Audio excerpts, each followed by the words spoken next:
खुलुमबाय बड'लेण्ड इंखं टेलिभिजन स्टुडिय'आव आं ललिता गयारी दिनै मोनाबिलिनि गाहाय रादाबफ्राव दं। 8 जुन खालि कक्लाबारि बियाबाव ओनसोलारि बन्द फोसावदों।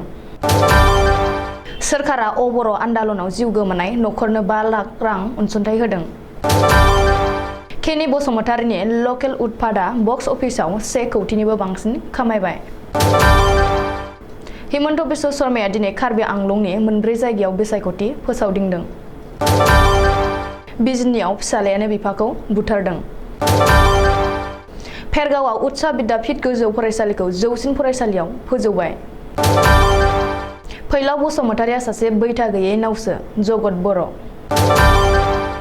सारअन्थाइ गावनायाव जिउ गोमानाय दुखुथिया नखराव इउपिपिएल दोलोनि बिजाथि मन्टु बर'। डिमाकुसि सिख्लायाव इउपिपिएल जयनिं हाबाफारि लादों। गवालपारायाव सासे फोरोंगिरिखौ जोबथेसालिनि जिउनां साजा फोसावबाय। मुंदांखा देंखोगिरि केकेआ रुंसारि जाबाय।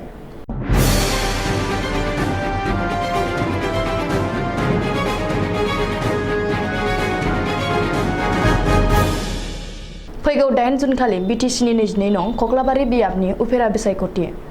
जानो गोनां उफेरा बिसायख'थिखौ लोब्बा लानानै फैगौ 8 जुन खालि कक्लाबारि बियाबाव ओनसोलारि बन्द फोसावदों।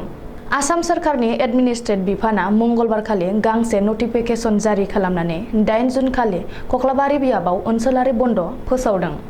बै सानखालि कक्लाबारि बियाबनि सिङाव थानाय गासिबो सोरखारि बेसरकारि मावख', स्कुल, कलेज, सोलोंथायारि फसंथानफोर आरो बेंकफोरजों लोगोसे गासिबो फालांगियारि फसंथानफोर, साहा बागान आरो गेदेर फिसा दारिमिनफोरा बन्द थागोन। मख'नो गोनांदि आसाम सोरखारा बे गंसे नटिफिकेशननि गेजेरजों 8 जुन खालि कार्बि आंलंआवबो ओनसोलारि बन्द फोसावदों। मानोना 8 जुन खालि कार्बि आंलं अट'नमास काउन्सिलनिबो बिसायख'थि दं। बेखौबो मख'नो नांगोन दि बिटिसिनि 22 नं कक्लाबारि बियाबनि उफेरा बिसायख'थिखौ लाना बड'लेण्डआव बिसायख'थिनि गोख्रों बार बारगासिनो दं। बेबादिनो कार्बि आंलं आरो सोनाब कार्बि आंलं बे मोननै जिल्लायावबो बिसायख'थिनि गोख्रों बार बारफुदों। अबर' आन्दालन एबा अबर'फोरखौ रैखाथि होनायनि सार्थआव जिउ बावनाय सा 18 सोद्रोमाफोरनि नखरनो आसाम सोरखारा 5 लाख राङै खहा सुफुंनाय होदों। मैया जनता पवानाव खुंनाय मोनसे हाबाफारिनि गेजेरजों गिबि मन्थ्रि डक्टर हिमन्त बिश्व शर्माया अबर' आन्दालनाव जिउ गोमानाय नखरनो 5 लाख रांनि चेक गथायो। बे हाबाफारियाव बिटिसिनि गाहाय प्रमद बर'आबो बाहागो लादोंमोन। बबेखानि बिटिआर ओनसोला दासिमबो जोबोर गोग्लैसोनाय आरो जोबोर गोग्लैसोनाय ओनसोलफोराव लामा दालां बायदि बानायनायनि बिथांखिफोर लानांगोन होननानै गिबि मन्थ्रिया फोरमायदों। मख'नो गोनांदि बर' आन्दालन एबा बड'लेण्ड सोमावसारनाय समाव न'-बां हा-हु गोमाजानाय आदिबासि सुबुंफोरनि जौगाखांनायनि थाखाय आसाम सोरखारा जर'खा पेज होनो आखायाव लागोन होननानैबो गिबि मन्थ्रिया फोसावदों। बबेखानि माखासे सुबुंफ्रा लुबैयाखैमोनब्लाबो बड'लेण्डआव गोलाव समनिफ्रायनो आलादा रायजोनि सोमावसारनाया सोलिबोदोंमोन। बड'लेण्डनि गासैबो हारियानो आखायाव हाथियार लादोंमोन। बेबादि थाबाय थायोमोनब्ला आसामाव थैनि बाना बोहैबाय थागौमोन। सानै सुबुंखौ एना-एनि जाहोनो गोरलै, नाथाय रावबो सुस्रांनो नाजायाखैमोन। बियो गाहाय मन्थ्रि नरेन्द्र मदिनि थाखायसो जाफुंदों। आसामनि ट्राइबेल सुबुंफ्रा गोजामसिन थागिबि सुबुं। गिबियाव बोसोरनि जेंना-जेंगोनाफ्रा सुस्रां जानांगोन। आसामाव थैनि आबिर गेलेया, टेबुलाव जिरायनानै सावरायनो नांगोन। बर' रावखौ गनायथि होनाय माने असमिया रावा गोमालांनाय नङा होननानैबो गिबि मन्थ्रि डक्टर हिमन्त बिश्व शर्माया बुंदों। थांनाय 13 मे खालि आसामनि गुबुन गुबुन सिनेमा हलाव रिलिज जानाय लकेल उत्पादनि गेदेर जाफुंसारनाय। रायजोनि माखासे सुबुंफ्रा लकेल उत्पाद सावथुनखौ अनसायदों। बिनि फिथाइखौ बक्स अफिसाव नुनो मोन्दों। 2 घन्टासो गोलाव लकेल उत्पाद सावथुनखौ केनि बसुमतारीया डाइरेक्सन खालामदोंमोन। रिपर्ट बायदिब्ला केनि बसुमतारीनि लकेल उत्पाद असमिया सावथुना बक्स अफिसाव 1 कौटिनिबो बांसिन रां आरजिनो हाना मोनसे जाफुंसारनाय हिट सावथुन महरै सिनायथि जाबाय। मख'नो गोनांदि बेनि सिगां डाइरेक्टर केनि बसुमतारीया लकेल कंकु सावथुननि जोहै रायजो राजाफोरनि गोसोखौ जै खालामना लाखिनो हादोंमोन। लकेल उत्पाद सावथुनखौ थांनाय 13 मे खालि रायजो नाङै गं 35 सिनेमा हलफोराव रिलिज खालामनाय जादोंमोन। बबेखानि बक्स अफिसाव जाफुंसार जानायनि उनाव आसामनि खना-खनला ओनसोलजों लोगोसे बाहेरा रायजोआवबो लकेल उत्पाद सावथुनखौ रिलिज खालामना लाहार-फाहार खालामदों। दिल्ली, मुम्बाइ, कलकाता, बेंगालुरावबो लकेल उत्पाद सावथुनखौ रिलिज खालामनो लाहार-फाहार खालामदों होननानै मिथिनो हादों। कार्बि हाजोआव बिसायख'थिनि बार खुंथाय गोहो आरो हेंथा दोलोआ हानजा हानजा बिसायख'थिनि फोसावदिंनायाव बारसोमदों आरो रायजो राजा भटारफोरनि गोसोखौ मुजिहोनो नाजादों। मुंख'नो गोनांदि फैगौ 8 जुन खालि कार्बि आंलं अट'नमास काउन्सिलनि बिसायख'थि। कार्बि आंलं अट'नमास काउन्सिलनि बिसायख'थिखौ नोजोर बोनानै गिबि मन्थ्रि डक्टर हिमन्त बिश्व शर्माया दिनै गुबुन गुबुन मोनब्रै बिसायख'थिनि फोसावदिंनायाव बाहागो लायो। रिपर्ट बायदिब्ला गिबि मन्थ्रि डक्टर शर्माया दिनै फुंनि 10 रिंगायावनो सरें, रंखा आरो दुवार आमला बियाबनि थाखाय बैथा लांसुआव बानजायनाय सुबुं थुबुरमा आरो बिसायख'थि फोसावदिंनाय मेलाव बाहागो लायो। सानजौफु 12 रिंगायाव निलिप बियाबनि बिजेपिनि बिजाथि पबित्र रंफिनि जानानै बखाजानाव गिबि मन्थ्रिया फोसावदिङो। बेनि उनाव बेलासिनि 2 रिंगायाव कपिल बियाबनि बिजेपि बिजाथिनि बिसायख'थि फोसावदिंनाय मेलाव बाहागो लायो। बबेखानि बेलासिनि 3:15 रिंगायाव लांफेर आरो सिंहासन बियाबनि बिजेपि बिजाथि जानानै बकलियाव बानजायनाय सुबुं गौमायाव गिबि मन्थ्रि डक्टर शर्माया बाहागो लायो। मुंख'नो गोनांदि कार्बि आंलं अट'नमास काउन्सिलाव फिन बिजेपि खुंथाय फैयोब्ला ओनसोलाव गोबांथार जौगानाय बिथांखिफोरखौ लागोन होननानै गिबि मन्थ्रिया फोसावदों। बबेखानि ओइचएस जोबथा आनजादाव सेथि थाखो उथ्रिसारनाय गासैबो फरायसुला फरायसुलिफ्रानो सुकुटि मोनगोन होननानैबो गिबि मन्थ्रिया खोथा होदों। बिजिनियाव फिसाज्लाया गावनि बिफाखौ बुथारनाय जाथाया सोराङाव फैदों। थांनाय हराव चिरां जिल्लानि सिङाव थानाय बिजिनि नोगोराव जादों बे जाथाया। ओनसोलाव बयखौबो सोमोनांनाय बे जाथायाव एबा फिसाज्लानि आखायाव सासे बैसोगोरा सुबुङा जिउ गोमानांदों।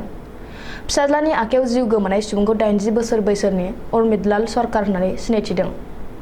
जाथायनि बागै सुलुङाव फोरमायथिनाय बादिब्ला पबित्र सरकार मुंनि दुथां सुबुङा गावनि जोनोमगिरि बिफा उर्मितलाल सरकारखौ थांनाय हराव खारसि बिस्रियै बुथारदों। बे जाथायनि उनाव जायगानि सुबुंफ्रा खौरां हरनाय बायदियै बिजनी पुलिस जाथायसालियाव थांनानै उर्मितलाल सरकारनि गोथै सह'खौ बोखांनानै पस्टमर्टेमनि थाखाय दैथायहरो आरो दुथां फिसाज्ला पबित्र सरकारखौ एरेस्ट खालामो। बबेखानि पबित्रनि हेंथायै बिजनी थानायाव मोनसे केस रेजिस्टार जाबाय होननानैबो मिथिनो हादों। उदालगुरि जिल्लानि सिङाव थानाय फेरगाव सोहोरनि गंसेल' गोजामसिन गोजौ फरायसालि फेरगाव उच्च बिद्यापीठ दिनैनिफ्राय जौसिन फरायसालिनि महर होनाय जाबाय। 1954 मायथाइयावनो गायसननाय फेरगाव उच्च बिद्यापीठखौ जौसिन फरायसालियाव फोजौनाय हाबाफारिखौ फिथा हास'नानै बेखेवना होयो आसामनि आयेन आफादनि बुंथिगिरि बिश्वजित दैमारिया। लोगोसेयैनो हेफाजाब होफायो बिटिआरनि गाहाय प्रमद बर'आ। बे हाबाफारियाव बाहागो लाफायो उदालगुरि जिल्लानि आइ.एस. जयपाल सिंह ब्रह्म, डि.आइ. फुमितर बर', बि.इ.अ. बोहैथि बर', इ.एम. दावबायसा बर', ओनसोलनि गोबांसा मेलेमजिबि फोरोंगिरि आरो फरायसाफोरा। फैलाव बसुमतारिया सासे लैथो गेजेरनि बैथा गैयै नावसो।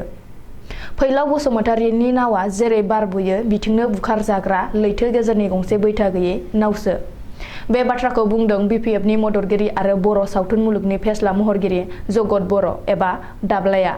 मुंख'नो गोनांदि 2020 मायथाइनि बिटिसि बिसायख'थिनि समाव बिपिएफ दोलोखौ थोंजों मदद होनाय देंखोगिरि आरो महरगिरि फैलाव बसुमतारिया कक्लाबारि उफेरा बिसायख'थिनि समाव इउपिपिएल दोलोखौ थोंजों मदद होफैनायनि फिनजाथाय होना जगत बर'आ फैलावखौ बैथा गैयै नावजों रुजुदों।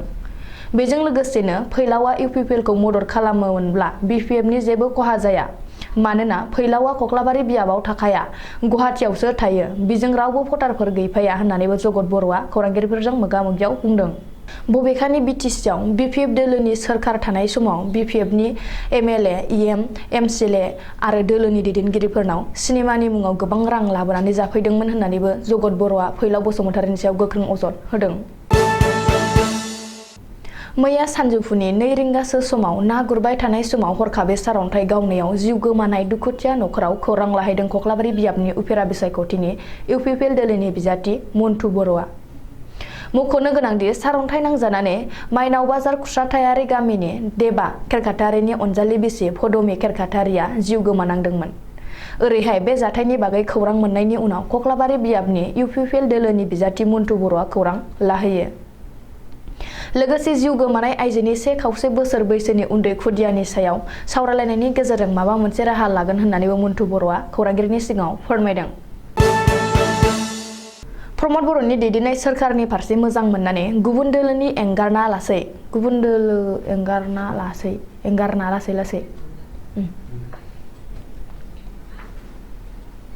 प्रमद बर'नि दैदेननाय सोरखारनि फारसे मोजां मोननानै गुबुन दोलो एंगारना लासै लासै इउपिपिएल दोलोनि फारसे रायजो राजाफ्रा गोसो मेंगेलेमनाय नुनो मोननाय जादों। दिनै फेरगावनि सिङाव थानाय सुक्लाइजारनि बरनदि हाग्रामा आइबि नुयुङाव फेरगाव ब्लक इउपिपिएलनि आफादगिरि बुद्दिराम बसुमतारिनि आफाद सामलायनायाव दोलोआव हाबनाय हाबाफारि जानानै थाङो। बिटिआरनि गेलेमु आरो हारिमु बिफाननि इएम दावबायसा बर'आ नुजाथिनाय बे जयनिं जानाय हाबाफारियाव फेरगाव जिल्ला इउथ बिपिएफनि लेङाइ आफादगिरि कमल मैनालिनि दैदेननायाव सुक्लाइ आटारि खाट बायदि ओनसोलनि गासै 100निबो बारा बिपिएफनि मावथि मददगिरिफ्रा इउपिपिएल दोलोआव जयेन जायो।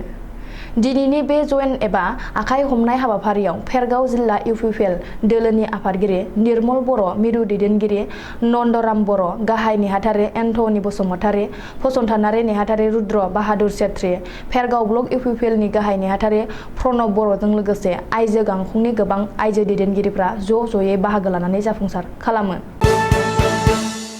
गावनि उन्दै फरायसुलिखौनो स्कुल गखांनायनि उनाव सिगि सुग' खालामनानै स्कुल सिङाव गावनि लुबैनायखौ सुफुंग्रा फोरोंगिरिखौ जिउ जोबजासिम जोबथेसालिनि साजा फोसावबाय। मख'जाथावदि 2018 मायथाइयाव गलपारानि सासे फोरोंगिरिया गावनि 12 बोसोर बैसोनि उन्दै फरायसुलिखौ फरायसालि गखांनायनि उनाव जर जुलुमै सिगि सुग' खालामनानै स्कुल सिङाव जिनाहारि खालामबोबाय थादोंमोन।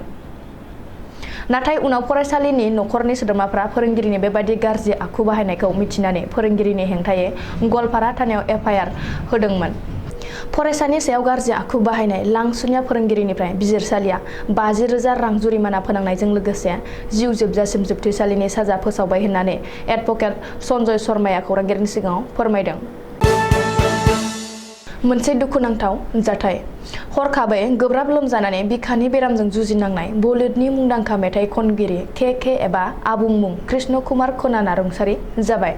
मंगलबारखालि भारतनि मुंदांखा मेथाइ खनगिरि केआ हरखाबै गोब्राब लोमजानानै बिखानि बेरामाव जाब्रना देहा फाहामसालियाव गावनि जिउखौ खोमानांबाय।